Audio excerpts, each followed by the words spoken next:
Hey, before you scroll past, I need you to stop whatever you're doing right now because what's happening with the Toronto Blue Jays this spring training is wild. We've got Trey Yvich himself speaking out for the very first time about the controversial plan the organization has for him in 2026. We've got Addison Barger absolutely destroying baseballs in spring training in ways that nobody, and I mean nobody, has ever seen from him before. And we've got a wave of roster moves that are quietly reshaping what opening day is going to look like. Folks, there is a lot going on in Blue Jays land right now, and if you're not plugged in, you're already behind. So buckle up, hit that like button right now to help this video reach every single Jays fan on the planet, and let's get into it. Let's start from the top. Opening day is just weeks away, and the Blue Jays have been making move after move in spring training. The most recent wave included Jake Bloss and Ricky Tiemann being optioned down to AAA Buffalo, with Tanner Andrews, Nate Garko, and Trey Yvich all getting reassigned to minor league camp. Now, on the surface, these might look like routine housekeeping, the kind of spring training shuffling every team does, but don't be fooled. Every single one of these moves is a puzzle piece, and right now that puzzle is starting to come into focus. Ricky Tiemann was never going to be on the opening day roster. Let's just be honest about that. The kid is working through an injury and needs time to fully rehab and rediscover the form that had people so excited about him a couple of years back. That's not a knock on Tiemann, that's just the reality of where he is. But here's why it matters. As these reassignments pile up, we start to see who's left standing. We start to see who the organization truly believes in right now, in this moment, heading into a season where the expectations have never been higher. This is a Blue Jays team that went to Game 7 of the World Series last October. They didn't lose in the first round. They didn't sneak into a wild card and get bounced. They went all the way to the end and came up agonizingly short. So the stakes for 2026? They couldn't be bigger. Keep your eyes on guys like Josh Casevic, who has been turning heads all spring. Keep your eyes on the battle at the outfield and infield spots where the Jays aren't afraid, not even a little bit, to make a shocking opening day decision. This organization has a track record of surprising people with who makes the roster. Remember Gasuk Kato catching people off guard a few years back? History has a funny way of repeating itself in Toronto. But here's the story that's really got people buzzing, and the one you absolutely came here for. Trey Yvich has spoken. And what he said? It's going to change the entire conversation heading into 2026. Now let's set the scene, because context matters here. Yvich is 22 years old. 22. He was drafted in the first round out of East Carolina University in June 2024, 20th overall pick, and the Blue Jays immediately shut him down for the rest of that season. Fast forward 1 year and this kid went from single-A Dunedin all the way to pitching in Game 7 of the World Series against the Los Angeles Strikeouts in a world will be limited to just 3 to 4 innings per start, potentially for a significant chunk of the early season. His pitch counts throughout his minor league career rarely cracked 80. Even in the postseason, he was almost always pulled before hitting 90 pitches, with the exception of Game 5 of the World Series when he emptied the tank and topped out around 105. John Schneider himself said it best. It would be unrealistic to hand a 22-year-old 32 starts and 200 innings and just tell him to go nuts.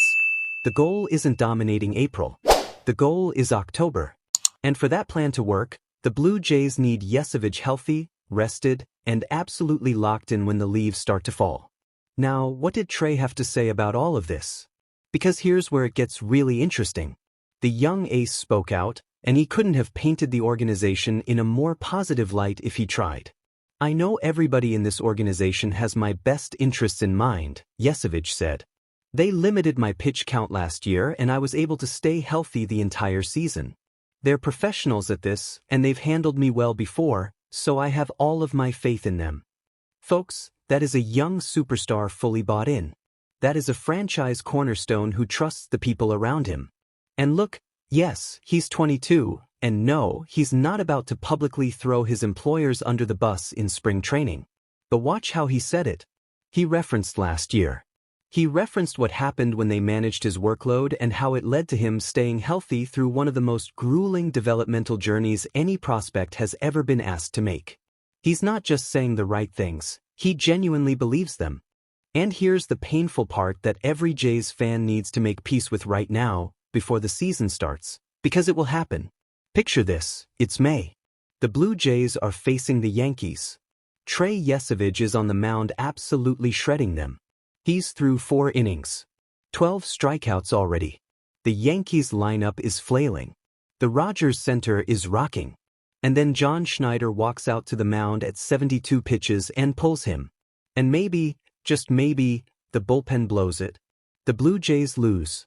And Twitter, sports radio, every comment section on the internet absolutely explodes. That is going to happen. Maybe more than once. And in the moment, it will feel like a disaster. But here is what every single Jays fan needs to tattoo on the inside of their eyelids. This team is building for October, not April. The Blue Jays have the luxury of a loaded rotation.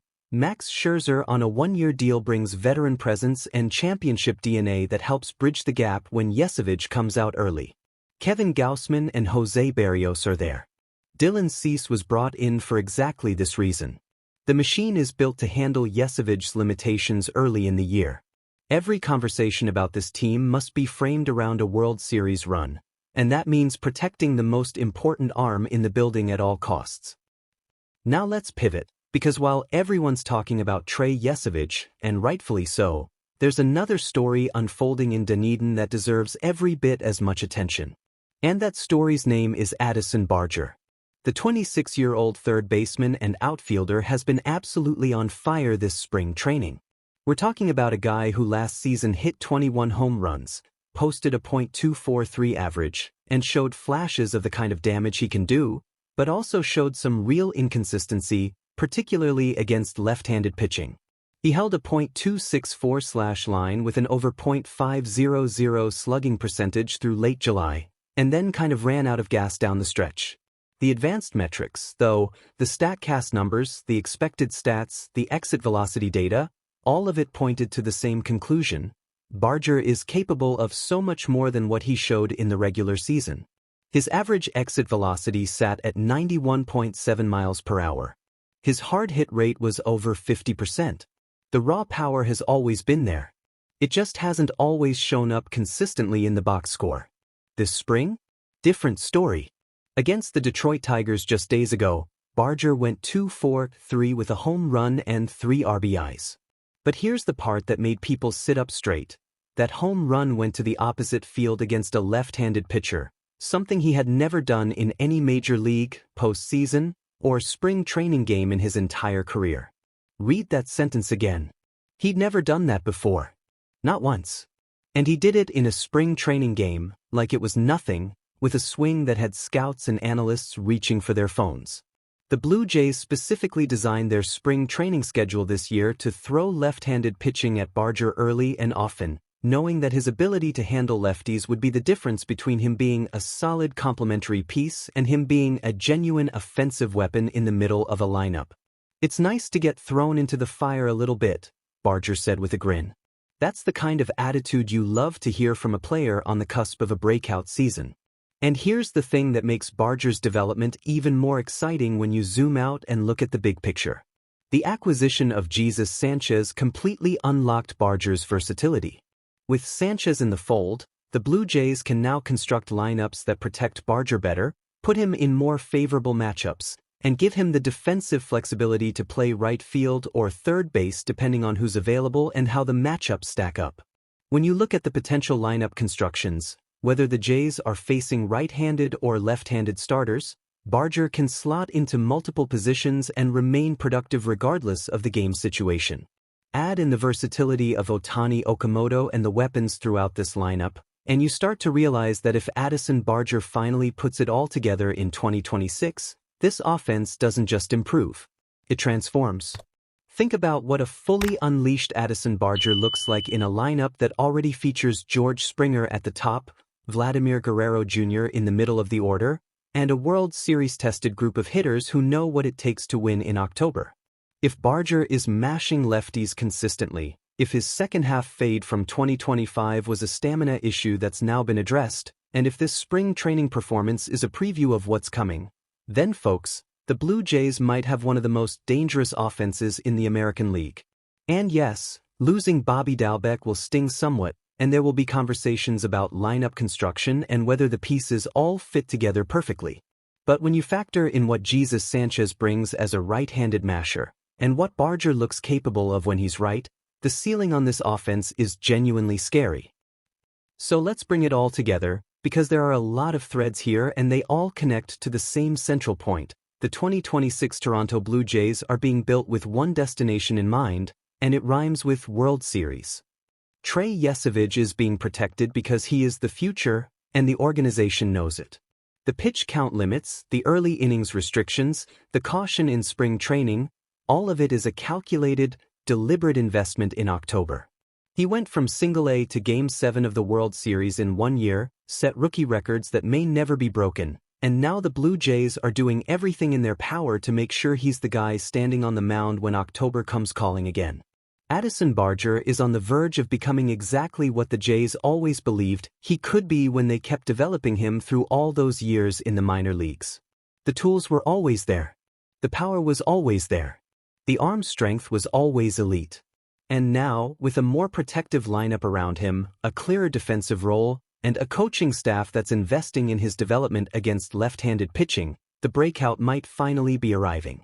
The spring training roster moves are quietly telling the story of a team that knows what it wants its opening day lineup and rotation to look like, and is methodically clearing the path to get there. Every reassignment, every option, every decision being made down in Dunedin right now is a step toward a very specific destination. Opening day is almost here. The games are about to matter. And this Blue Jays team, hungry, battle-tested, and loaded with talent from top to bottom, is coming for everything. And that's where I'm going to leave it for today, but I want to hear from you. Are you at peace with the Blue Jays pulling Yvich at 72 pitches, or is it going to drive you absolutely crazy in the moment? And what about Addison Barger? Are you buying the breakout, or are you waiting to see it over a full season before you believe? Drop your thoughts down in the comments section right now, because this is the kind of conversation that makes the Blue Jays community the best fan base in baseball. If you enjoyed this video and you want to stay on top of every move, every development, and every piece of news coming out of Blue Jays camp between now and opening day, and trust me, there is a lot more coming, hit that subscribe button right now. We're putting out content every single day, and once the regular season starts, we'll be here for post-game reactions, deep dives, the whole thing. Some longer-form podcast-style content is coming your way too, with some special guests you're not going to want to miss. This is the place to be for Blue Jays coverage, and we are just getting started. Hit the like button, subscribe, and I will see you in the next one. Let's go Blue Jays!